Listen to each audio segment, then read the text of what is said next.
Maid of Honor. Nick, that was incredible. Now I have big shoes to fill.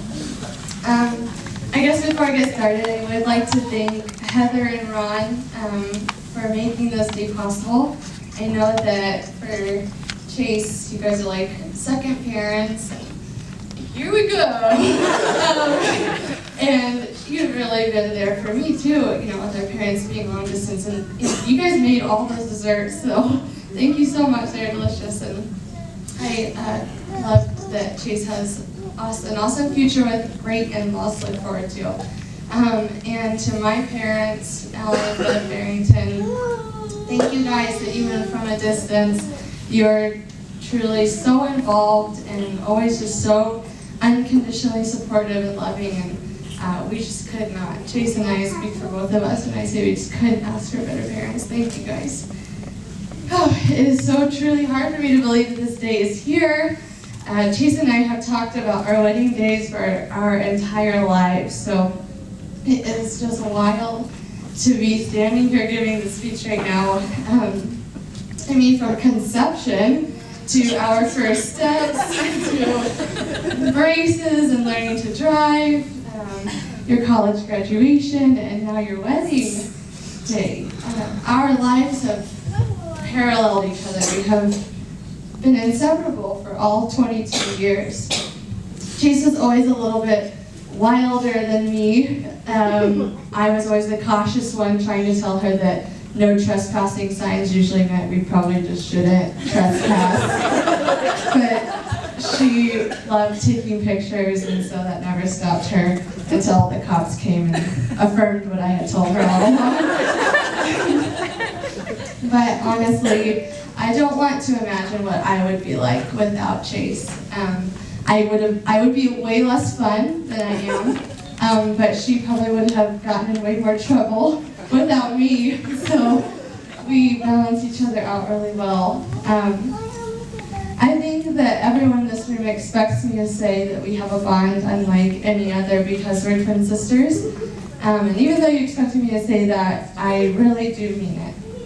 I mean, we didn't even spend a full 24 hours apart until we were 16 years old. And even then, we were on the phone crying because we missed each other so much. And we shared a room all growing up, and we had our own beds, but for years we shared the same bed, twin bed, because we felt safer falling asleep next to each other than even 20 feet apart in the same room. We worked the same jobs, we graduated with the same major, we drive the same cars. It's a wonder why people have such a hard time telling us apart. But I would take that any day over not having you, Chasey. And through all of our family's moves, you were my best buddy. When we didn't know anybody. And when we turned 18, we moved out on our own in Omaha when Mom and Dad moved to Texas. And we were so terrified. We just had no idea if we were making the right decision to stay in Omaha. But I'm not being just cheesy when I say that we knew that it was going to be okay because we were doing it with each other. I know that you wouldn't have stayed in Omaha if I hadn't, and I wouldn't have stayed in Omaha if you hadn't. But just imagine if just over 4 years ago we had not stayed in Omaha. You wouldn't be marrying this man today. And everyone in this room's life would be different because you wouldn't be in them. And there's no one in this room who's more affected by you choosing to stay in Omaha than that man right there. And I'll get to you in just a second, Robbie.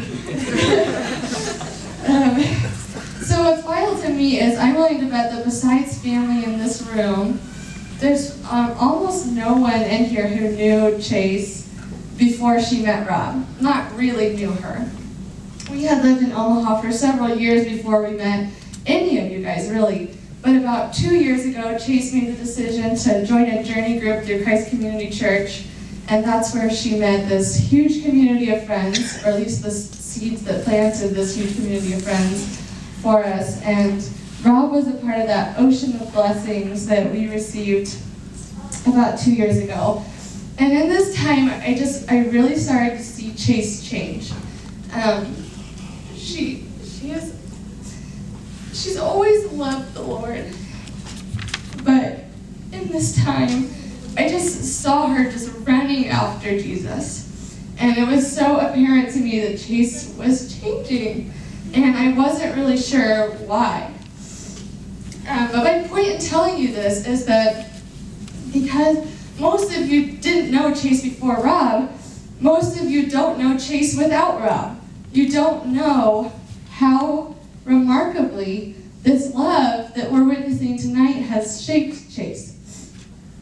She is so different because of this love. Thank you, Chase. There are things that changed in Chase that almost no one else saw besides me. But being as close to her as I am, I was able to see these things happening. I watched hope reignite in her life. I saw her regain excitement for her future. Confidence in herself, she got back. And I saw joy take the place of anxiety for her. And I believe that the Lord works through people.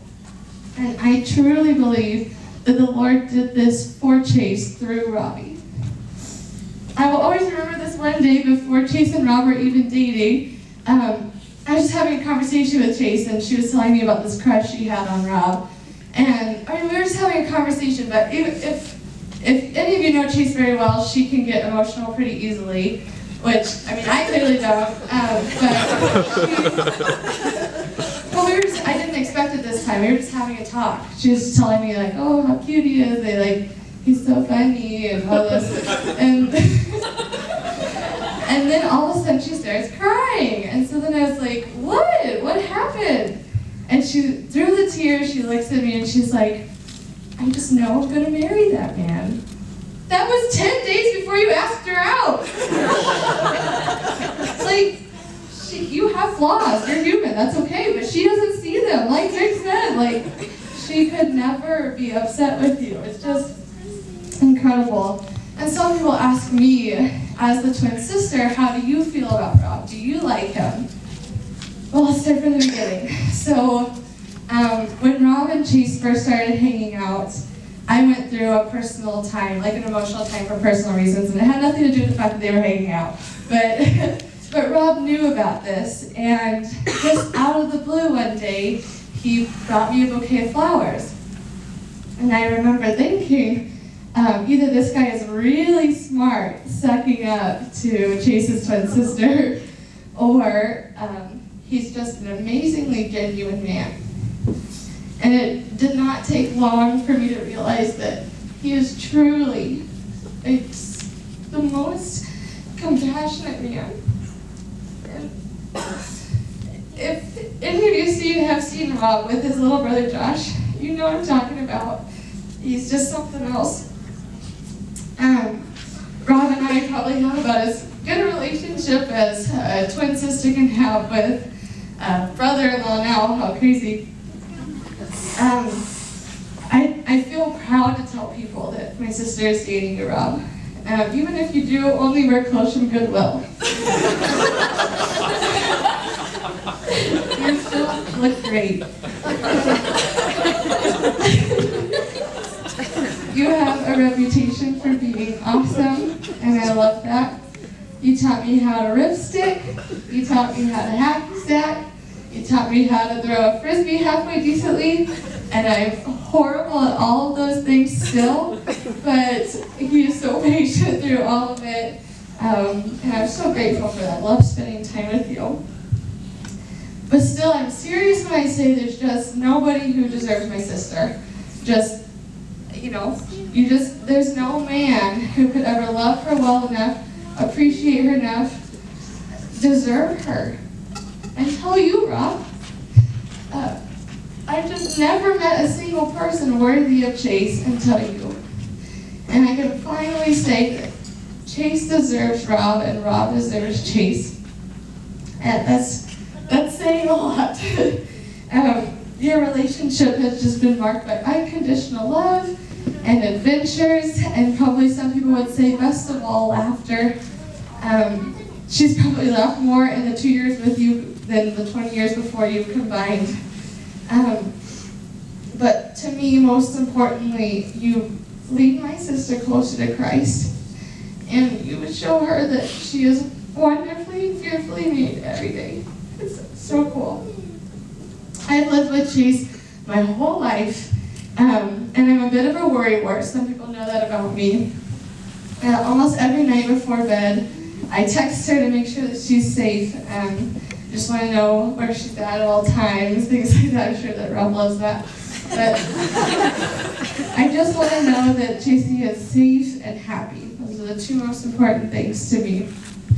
And for a long time, I honestly have worried about the transition that I'm going to go through of Chase sort of leaving me and joining Rob, her husband.